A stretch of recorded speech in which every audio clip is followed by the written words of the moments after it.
mais de 240 milhões de procedimentos com anestesia são realizados pelo mundo a cada ano, sabia? Só no Brasil são cerca de 12 milhões. 5 a cada 7 habitantes do mundo não têm acesso a uma cirurgia ou anestesia segura. Então, ainda bem que a gente tem, né? E para falar sobre todos os tipos de anestesias e até falar o verdade e mentira, né? Que falam aí sobre reações, eu estou recebendo aqui a anestesista doutora Ana Cláudia Aragão Delage. Tudo bem, Ana? Tudo bem, Claudete. Como Obrigada está, doutora? pelo convite, estou muito bem. Eu que agradeço muitíssimo a sua participação, né? Por que as pessoas têm tanto medo de anestesia, doutora? Na verdade, o ser humano ele tem medo do desconhecido. E nada mais do que desconhecido do que a anestesia, que a gente experimenta um estado de quase morte para depois ressurgir e renascer as atividades normais. E a gente percebe que desde a antiguidade já se falava sobre anestesia. No Velho Testamento, em Gênesis, quando Deus adormece o homem, fez ele cair em sono profundo e ele adormece para se retirar um pedaço da costela, para se fazer Eva, quer dizer, já se menciona todo esse mito, né, esse mistério sobre anestesia, o fazer dormir e fazer acordar. Hoje nos Estados Unidos existem algumas pesquisas que falam que de cada 4 pacientes que vão ser submetidos a um procedimento anestésico e cirúrgico, pelo menos um desiste desse procedimento por medo da anestesia. Então, porque mexe com o inconsciente, né?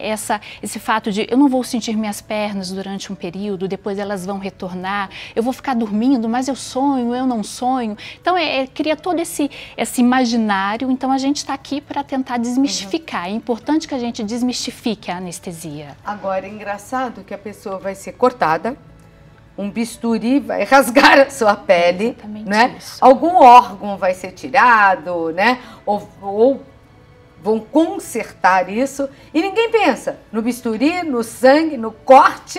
Se pensa mais é na anestesia. Se tem mais medo é da anestesia. Agora, a anestesia, ela merece esse cuidado? Eu tenho que conversar antes com o anestesista. Que cuidados a pessoa que já tem receio a ela deve tomar antes de uma cirurgia? É essencial que se converse com o anestesista antes. Tá. Então, em qualquer cirurgia eletiva, existe a avaliação pré-anestésica, que é o momento onde o paciente vai, e aí ele vai contar para o anestesista o que ele sofre. Ele tem diabetes, ele tem pressão alta, quais as medicações que ele toma, o que ele tem de hábito saudável ou não saudável, ele fuma, ele, por exemplo, consome álcool todos os dias. E diante dessas informações, o que o anestesista faz? Ele individualiza o tratamento para aquele paciente, ele vai fazer um planejamento da anestesia específico para aquele paciente. E aí é o momento dele explicar as alternativas e as técnicas anestésicas e, junto com o paciente, ter a melhor decisão para o cuidado dele durante o ato anestésico. Às vezes, quando você está prestes a uma cirurgia, você recebe um questionário, não é? Para responder. Sim. Só que ali a pessoa já está meio nervosa, né? À espera de um procedimento, responde errado, falar, isso daqui não vou responder não. Fui, mas eu vou falar que eu não fui, né? Não fiz. Bebo até, né? Vou falar que eu não bebo não, né? Que vergonha, vou falar que eu não bebo. Então, uma informação errada ali, ou uma informação errada passada depois, né? Porque aí o anestesista normalmente vem conversar mesmo com o paciente, é o que dá o problema? Ou pode dar um problema? Na verdade, ele dificulta você programar uma anestesia de boa qualidade. Quando as informações não chegam de forma adequada ao anestesista, ele vai fazer imaginando que aquele paciente não beba. Que ele falou a verdade. Que ele falou a verdade, exatamente. A gente vai confiar naquelas informações. Então, aquelas informações, importante colocar tudo, todos os remédios que toma e não mentir. Importantíssimo, importantíssimo. Isso vai mudar o desfecho. Isso faz a gente ter um desfecho positivo ao final do ato anestésico cirúrgico. Eu entrevisto muitos médicos como você, né, doutora? E todos falam que o pensamento positivo, ou seja, traduzindo a fé, né, de que tudo vai dar certo, essa certeza, né, de que vai dar tudo certo é fundamental. É fundamental. Não é? Quando a pessoa já vai para uma cirurgia com pensamento negativo, com medo excessivo ou sem o esclarecimento adequado, aí esquece. Então, vá com essa fé aí que ela é importante mesmo. Use toda a força do seu coração para isso. Eu queria que você mostrasse então pra gente, doutora Ana, os tipos de anestesia, em que regiões elas podem ser aplicadas. Claro. Então, antes de falar um pouquinho a respeito dos tipos de anestesia, eu vou falar um pouquinho a respeito do que é anestesia. A gente precisa ter uma noção do que o nosso sistema nervoso faz. Então, ele é responsável por comandar todo o nosso organismo. Então, eu tenho fibras nervosas que saem da região da medula, sistema nervoso central, e vão para todos os pedacinhos do meu corpo. Então, por exemplo, se eu coloco a minha mão numa chapa quente, tá quente, e eu tiro a minha mão, quem fez esse comando? O cérebro, através dessas terminações nervosas. Então, o que é anestesia? A anestesia, ela tem uma finalidade de cortar essas terminações nervosas momentaneamente. Então, é como se aquele fluxo de informações que estão passando deixem de passar por um momento. Então, em relação a primeiro, os tipos de anestesia, a gente vai falar um pouquinho sobre a anestesia geral. A anestesia geral é aquela onde o paciente ele é induzido a um coma que vai ser reversível, e aí todas as funções do organismo deles vão ser monitorados pelo anestesiologista. A gente tem 3 tipos de anestesia geral. Uma onde a medicação é realizada apenas na veia e a gente vai chamar ela de anestesia venosa total. Uma onde a medicação ela é feita através de uma máscara, como vocês podem ver ali. E um gás é um gás de anestesia, né? Um gás que a gente fala um gás inalatório. E o terceiro tipo seria o balanceado, que é um pouquinho da anestesia venosa com um pouco do gás inalatório. O que é melhor? Não existe melhor, existe a anestesia individualizada para o paciente. Tá, certa para aquele tipo de paciente. Exatamente. O segundo tipo que a gente vai falar são a anestesia regional. Então, dentro da anestesia regional, diante daquela minha explicação de que a gente tem terminações nervosas que vão para todas as partes do organismo, eu posso bloquear elas em alguns locais, de forma regional. Tá. Então, eu tenho, nesses exemplos de anestesia, a raquianestesia, a peridural, onde eu deixo de passar a informação da minha medula em diante, então eu tenho um estado de anestesia naquela região, ou eu posso pegar as minhas terminações nervosas em partes específicas, só na mão, só no pé. Que seria anestesia local. Essa não é anestesia, a gente chama de anestesia regional. Regional, tá, mas o que a gente chama de uma anestesia popularmente. Popularmente é local. A local, ela acaba sendo a próxima modalidade que eu vou mostrar. Não, então não é mesmo. Existe a anestesia local. Existe a regional e a local, exatamente. É diferente. A local a gente vai falar que ela é em termos bem menores, a anestesia ela fica só naquele local mesmo, e eu não pego nenhuma inervação específica daquela local. A regional eu posso pegar... adormecer aquela, que nem o dedão lá? O dedão, ele na verdade ele anestesia porque eu altero a sensibilidade da membrana da minha célula. Tá. Ela deixa de passar informação para frente, então ela fica momentaneamente anestesiada. Tá. O que vale importante lembrar, Claudete, é que não existe uma anestesia melhor ou outra, e diante de todas essas técnicas a gente pode usar combinações dela para que a gente forneça uma anestesia de melhor qualidade. Então eu posso usar um bloqueio, por exemplo, uma raquianestesia associada à anestesia geral. Terminou aí, doutor? Terminou. Pode vir. Pode vir. A RAC, que Sim. você estava explicando, né? Por que as pessoas têm tanto medo da RAC? Parece que é a que temem mais. Na verdade, é pela proximidade da agulha na região da medula, né? Então, eles falam muito em relação a isso. Doutora, a senhora vai dar uma injeção na minha coluna, uma injeção na minha medula, eu não vou caminhar mais.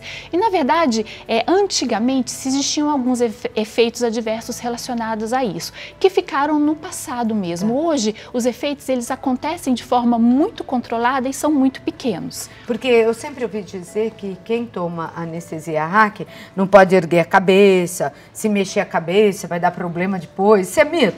Na verdade, antigamente se usavam agulhas com um calibre muito grosso para se fazer anestesia. E hoje a gente usa agulhas com calibres mais ou menos igual o cabelo da gente, bem fininhas. Então hoje não faz tanta cefaleia pós-RAC que a gente chama. A gente pode se movimentar sim, desde que a gente esteja se sentindo bem. Tá, porque... E dava mesmo essa dor de cabeça? Dava sim.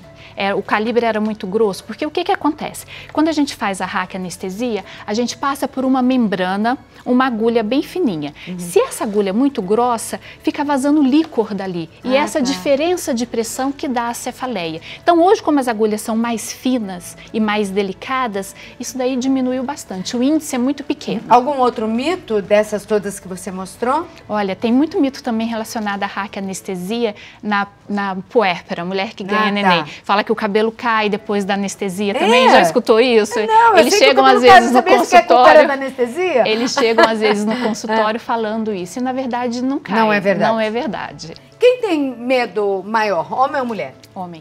Homem é medroso, Sempre. né? Sempre homem. Homem é muito trabalho. medroso. É possível alergia contra anestesia? Existe? Na verdade, existe a alergia a algumas medicações que vão na anestesia. O que a gente precisa ter em mente é que as medicações, durante uma anestesia, não são só medicações anestésicas que o paciente vai receber. Ele recebe anti-inflamatório para dor, recebe algumas medicações para evitar que ele vomite no pós-operatório, recebe um antibiótico. Então, geralmente, pode-se fazer uma reação alérgica a alguma dessas medicações. Tá, e que tipo de reação? A reação, elas são variadas, elas têm alguns tipos de gravidade. As mais simples podem ser uma coceira na região, um vermelhidão que a gente chama de eritema. Então pode acontecer um pouco de falta de ar. E a mais grave das reações alérgicas que a gente tem é a reação anafilática, que aí é uma reação, um choque anafilático, onde a gente vai ter alterações de pressão arterial, de frequência cardíaca, pode levar à morte. Aliás, antigamente se ouvia falar mais em pessoas e até conhecidas que infelizmente, né, perderam suas vidas e vítimas de choque anafilático, de anestesia. Isso mudou porque não se ouve mais falar tanto, né? Cresceu, evoluiu a medicina em relação à anestesia no Brasil? Sim, evoluiu, não só aqui no Brasil, como no mundo todo, né? As nossas medicações, elas são mais seguras no momento, elas causam menos alergia, elas são mais específicas dos receptores. A gente tem uma tecnologia também de monitorar o paciente hoje, que mesmo antes da gente imaginar que vai acontecer alguma coisa errada, o monitor já fala pra gente que aquele paciente não está adequado. Aí qual a reação do anestesista? Na verdade, o anestesista, ele é treinado para uma situação de crise. O choque anafilático, ele acontece em menos de 1% dos casos, mas eu falo que se tem que acontecer, se eu escolhesse ter um choque anafilático, seria dentro do hospital, no centro cirúrgico e do lado de um anestesista. Por quê? Porque a gente está preparado para lidar com aquela crise, com aquele momento. Então, a primeira coisa, a gente tira a medicação que a gente acha que está desencadeando aquela alergia e começa os tratamentos, conforme os protocolos de assistência, para que esse paciente não tenha nenhum dano grave e a gente consiga reverter a situação. Então, vai aqui uma informação muito importante, se vocês prestaram atenção em todo o Brasil, principalmente as mulheres que estão assistindo esse programa e que às vezes resolvem fazer procedimentos cirúrgicos arriscados, com material muitas vezes inadequado e muitas já perderam a vida sim, porque acabam fazendo essas cirurgias em locais inapropriados, né? Em salão de cabeleireiro é muito apropriado para você fazer o cabelo, tingir, é o local certo. Para fazer uma cirurgia, não é? E às vezes até na casa dessa própria pessoa que se diz médica ou anestesista. Então tem que tomar muito cuidado. Evoluiu. É segura? É segura, desde que com o profissional correto, no local correto, então. Perfeito. Centro cirúrgico e hospital. Perfeito, Claudete. Acho que você resumiu muito bem, porque antes de qualquer pessoa ser submetida a um procedimento, ela precisa verificar primeiro os antecedentes daquele médico, primeiro conhecer o local também, aonde que vai. Exatamente. Saber se esse profissional realmente tem registro no conselho, isso é algo extremamente importante, né? E assim, buscar pessoas e locais de referência, né? Pesquisar, porque a gente vê que infelizmente muitas pessoas vêm perdendo realmente a vida porque estão acabando buscando alternativas que não são adequadas, né? Fica uma cobrança muito grande aí, uma ditadura da beleza que não é legal nesse país, não é? e você querendo melhorar o seu corpo, enfim, a qualquer preço, a qualquer custo, e pode custar muito caro, porque tem custado, na verdade, a vida de muitas mulheres por esse país. Então tem que tomar muitíssimo cuidado. Qual o seu recado, então, para o público que está assistindo o nosso programa em relação à anestesia? Em relação a crianças, há um cuidado especial? Sim, as crianças a gente tem algumas, como a gente fala, a criança não é um adulto pequenininho, não. A criança ela tem particularidades que são da fisiologia, da estrutura da criança. Então a gente tem um cuidado maior. Eu gosto muito de fazer uma avaliação pré-anestésica, muito importante com a criança também, para que a gente se conheça, para quando ele entrar dentro do centro cirúrgico, ele não tenha aquele medo, né, de chegar, ele já conhece o anestesista na hora de entrar. E aí a gente tem uma preocupação maior com o jejum, a gente tem uma preocupação com o jejum de todo mundo, mas a criança é algo que a gente sempre conversa muito com a mãe, porque a mãe nessa hora ela esquece, né, que ele precisa ficar de jejum e acaba, não, mas não pode nada, ele tá chorando de fome. E quando fala então, jejum, é jejum mesmo, por quê? Pode dar problema na anestesia? Pode, na verdade a gente tem, se o estômago estiver muito cheio, a gente tem algumas complicações, que pode ser as náuseas, os vômitos, então a gente não fica absolutamente de jejum, né? Então, assim, de comida todas são 8 horas, mas de líquido até 4 horas, 2 horas antes do procedimento, um pouquinho de líquido claro, uma água, uma maltodestrina, é possível de tomar. Tá certo. Muito obrigada por ter vindo, obrigada pela participação. Obrigada. Eu conversei com a doutora Ana Cláudia Aragão Delage, que é anestesista. Ah, não, aí você falou, não é mais anestesista que usa, né? Anestesiologista. Anestesiologista. Ficou mais complicado para falar, doutora. No Instagram, @AnaClaudiaDelage, tá aí, ó. Não está, mas vai estar. Agora está já no vídeo para vocês. O telefone de contato é 12 de Taubaté, 36327170.